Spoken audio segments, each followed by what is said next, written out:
বাবা, অনেকদিন পর তোমায় লিখছি, বলতে পারো অনেক বছর পর। আজ লিখতে বসে কোথা থেকে শুরু করব আর কোথায় শেষ করব বুঝে উঠতে পারছি না, কিন্তু খুব লিখতে ইচ্ছে করলো। তোমার ঠিকানা জানি না, তাই ওপেন ফোরামেই লিখলাম। হয়তো কোনোভাবে ঠিক তুমি পড়বে। তুমি কোথায় আছো, কেমন আছো জানি না, যদিও সবাই বলে তুমি নাকি আমাদের সবার সাথেই আছো, সব কিছু দেখতে পাও, সব বোঝো। তাহলে তো বলতে হয় তুমি এটাও জানো আমি কেমন আছি। আমি ভালো আছি বাবা, ঠিক যেমনটা তুমি আমায় রেখে গেছিলে তেমনটা। তোমার কথা সারাদিন উঠতে বসতে মনে পড়ে। এটা নতুন কিছু নয়, নতুন যেটা সেটা হলো আমি এখন আগের থেকে অনেকটা বদলে গেছি। তুমি থাকলে হয়তো খুব খুশি হতে। আজ সন্ধ্যায় যখন রাস্তা পার হচ্ছিলাম, হঠাৎ পাশে তাকিয়ে দেখি একজন বাবা তার মেয়ের হাত ধরে রাস্তা পার হচ্ছে। ভদ্রলোকের বয়স তোমার থেকে একটু বেশি, মেয়েটি আমার থেকে খানিকটা ছোট হবে। কেষ্টপুরের রাস্তা পার, বুঝতেই পারছো। ওদের কথাবার্তা কিছুটা কানে আসলো, বুঝলাম ডক্টর অ্যাপয়েন্টমেন্ট থেকে ফিরছে দুজনে।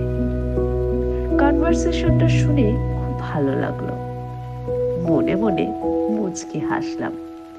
তুমি থাকলে হয়তো আমিও তোমায় এভাবে রাস্তা পার করতাম এক সময়, ঠিক যেমনটা ক্লাস 11-এর জিওগ্রাফি টিউশন থেকে ফেরার সময় তুমি আমার হাতটা ধরে রাস্তা পার করতে। তোমার মনে আছে বাবা? আমি এখনো জানো রাস্তা পার হতে পারি না ঠিক করে। ভিড়ে চলতে গিয়ে থমকে যাই, কখনো বা পিছিয়ে পড়ি। অন্ধকার রাস্তায় এখনো পথ চলতে ভয় করে। এখনো কলকাতার প্রচুর চেনা জানা অলিগলি হারিয়ে ফেলি। এখনো বাজার করতে গিয়ে মাছ চিনি কিনতে পারি না, সবজি কিনতে গিয়ে দরদামও করি না। ঝড় উঠলে যখন খুব জোর বৃষ্টির সাথে বিদ্যুৎ চমকায়, আমি আজও আগের মতো ভয় পাই বাবা।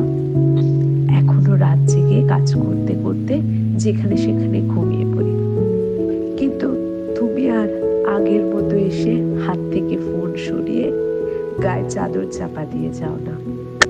শরীর খারাপ হলে এখনো ওষুধ খেতে ভুলে যাই, টাইমে গ্যাস বুক করতে ভুলে যাই, এখনো হিসেব করতে বসে ভুল করি।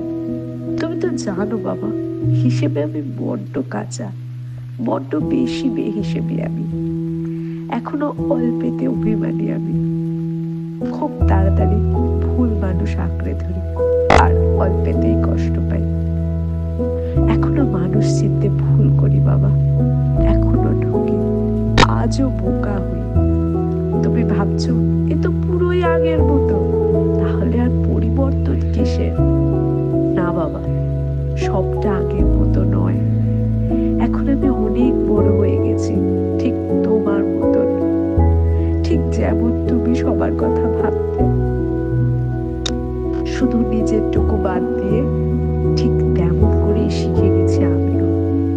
সকাল থেকে রাত অব্দি রুটিন মাফিক কাজ করতে করতে, ঘরের খেয়াল রাখতে রাখতে নিজের কথা ভাবার সময়ই আসে না জানো।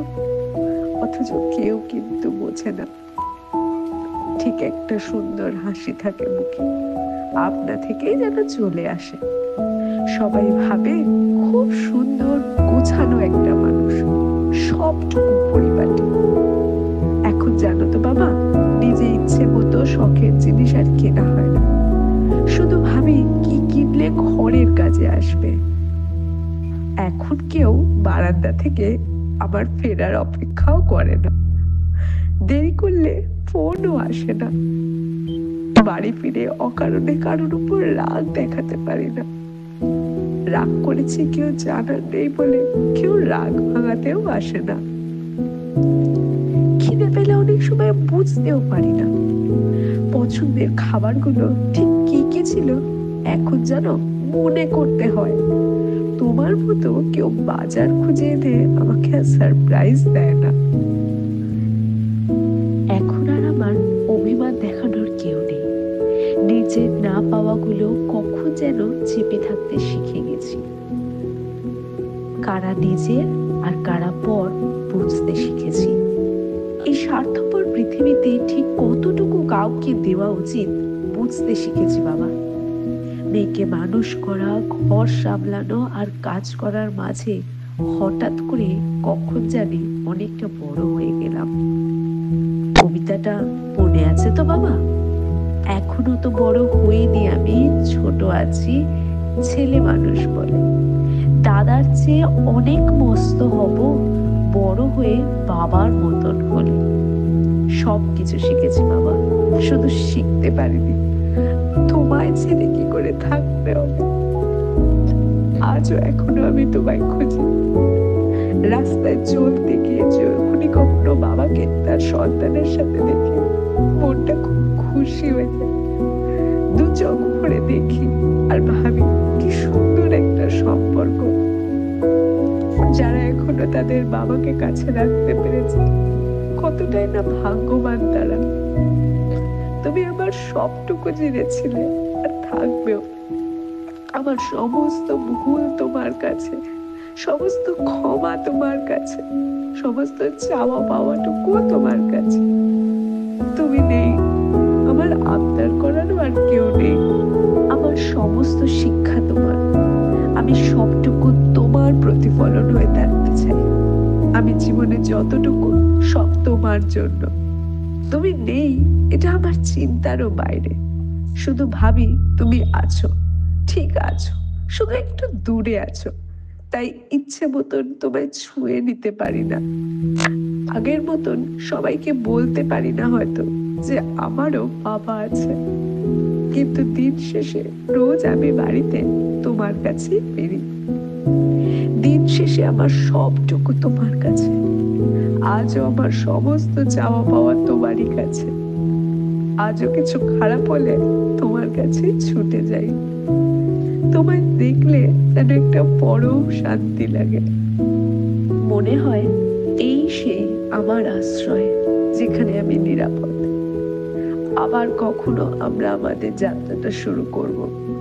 পৃথিবীর সমস্ত বাবারা ভালো থাকুক, দীর্ঘায়ু হোক,